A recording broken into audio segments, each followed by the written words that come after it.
दोस्तों, स्वागत है द एम के वाइब्स में।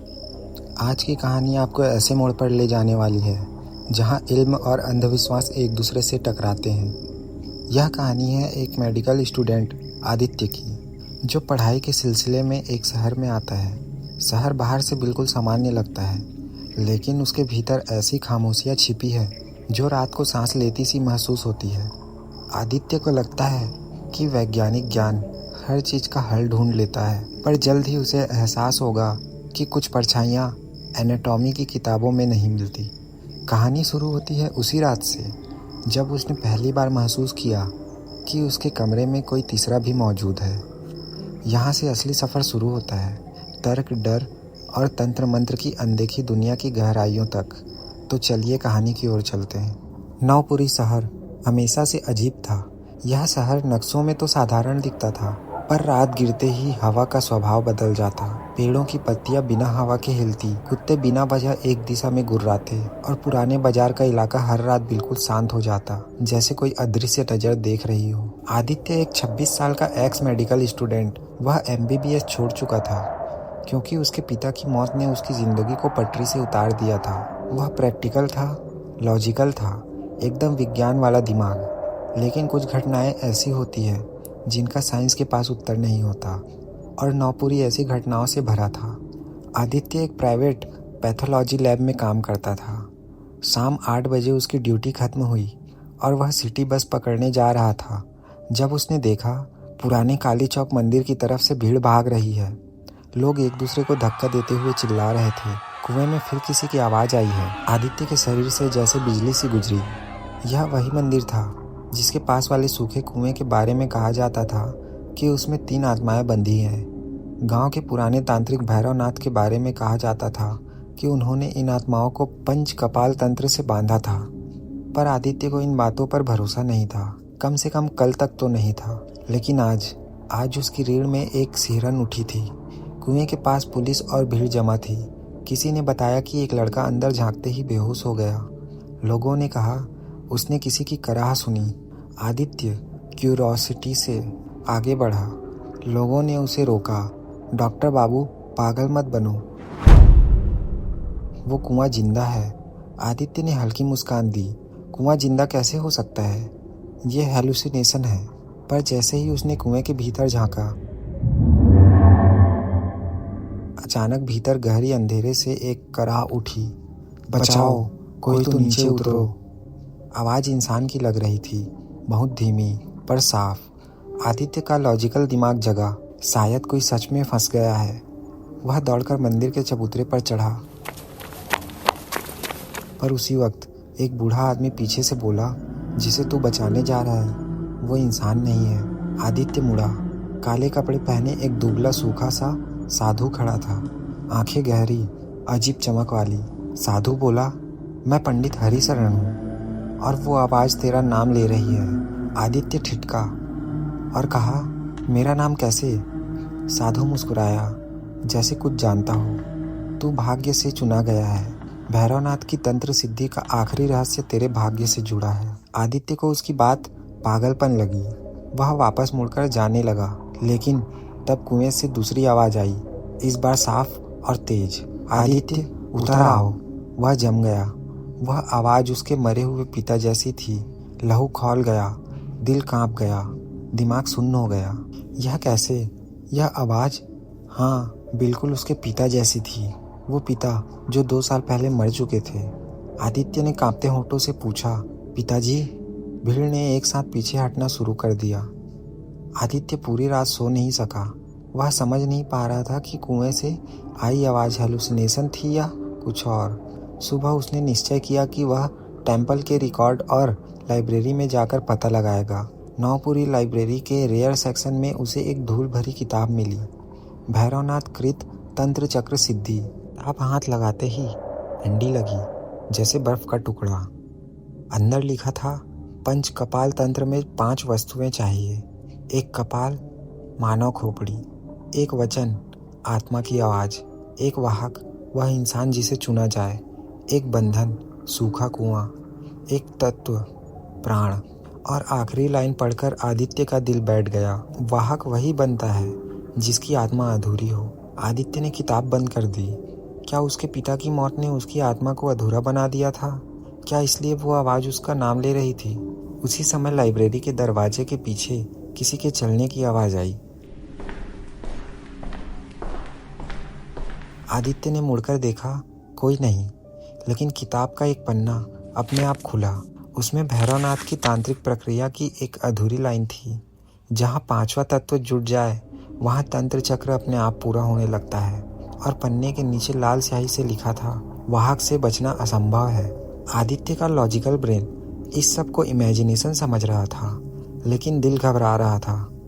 शाम को उसे लगा कमरा 2-3 बार कांपा, जैसे कोई भारी चीज़ घर की छत पर कूदी हो। वह टेरेस पर गया, लेकिन कुछ नहीं। नीचे उतरते समय लगा जैसे कोई सीढ़ियों पर पीछे पीछे चल रहा हो। उस रात 2:17 पर उसकी नींद एक अजीब आवाज़ से खुली, कुछ जैसे घर के दरवाजे को नखून से खरोच रहा हो। आदित्य दबी सांसों के साथ दरवाजे के छेद से झांका। कुछ दिखाई नहीं दिया, पर जैसे ही वह पीछे मुड़ा, दरवाजे के उस पार से गहरी गूंजती आवाज़ आई, खोल दे आदित्य। आवाज़ बिल्कुल वही जो कुएं से आई थी। उसके दिल की धड़कनें फटने लगी। वह डर के कारण फ्रीज हो गया। अचानक दरवाजे से जोरदार आवाज़ आई, धड़ाम। दूसरा धड़ाम। आदित्य ने कांपते हुए चिल्लाया, कौन है, कौन है? तीसरा धड़ाम। इस बार आवाज़ इतनी भयानक थी कि दरवाज़ा हिल गया। आदित्य ने तुरंत महाकाल का मंत्र बोलना शुरू किया, जो उसके पिता हमेशा सिखाते थे। मंत्र बोलते ही थपथपाना तुरंत बंद हो गया और सन्नाटा। पर उस सन्नाटे में भी आदित्य को लगा दरवाजे के ठीक बाहर कोई भारी सांस ले रहा है। अगली सुबह मंदिर के पंडित हरिशरण खुद आदित्य के घर आए। उनकी आवाज़ में भय था। वो तंत्र चक्र शुरू हो चुका है। भैरवनाथ जिस तत्व के इंतजार में था, तू वही है। आदित्य चिल्लाया, मुझे ये सब नहीं चाहिए, मैं इस सब में विश्वास नहीं करता। पंडित ने धीरे से कहा, विश्वास से फर्क नहीं पड़ता। तंत्र अपने वाहक को पहचान चुका है। अब जो होगा उसी दिशा में होगा। हरिशरण ने कहा कि एक ही उपाय है, भैरवनाथ के अधूरे तंत्र को पूरा होने से रोकना, और वह रोक केवल उसी जगह लग सकती है जहाँ यह सब शुरू हुआ था। नौपुरी शमशान के पीछे का कपाल कुंड, जहाँ भैरवनाथ की आखिरी साधना हुई थी। आदित्य को लगा ये सब पागलपन है, पर रात में जो हुआ यह इल्यूजन नहीं था। शाम होते होते आदित्य पंडित के साथ शमशान पहुंचा। हवा में राख की गंध थी। नीम के पेड़ों में चमगादड़ उल्टे लटके थे। कहीं कहीं राख के ढेर से धुआं उठ रहा था। शमशान के पीछे एक पत्थर का गोल कुंड था, लगभग 8 फीट गहरा और पूरी तरह काला। हरिशरण बोला, यही भैरवनाथ की शक्ति की अस्थायी समाधि है। आज रात हम तंत्र चक्र को तोड़ेंगे। पर जैसे ही दोनों कुंड के पास पहुंचे, आसमान में अजीब लाल बादल जमा होने लगे। हवा गंदी, भारी और गर्म हो गई। आदित्य ने पूछा, ये क्या? हरिशरण हड़बड़ा उठा और बोला, तू बोल मत, वो जाग रहा है। और तभी कुंड के भीतर से एक भयावह गूंजती चीख निकली। आदित्य। चीख ऐसी थी जैसे किसी ने हजारों गलों से एक साथ पुकारा हो। कुंड से काली हवा निकली।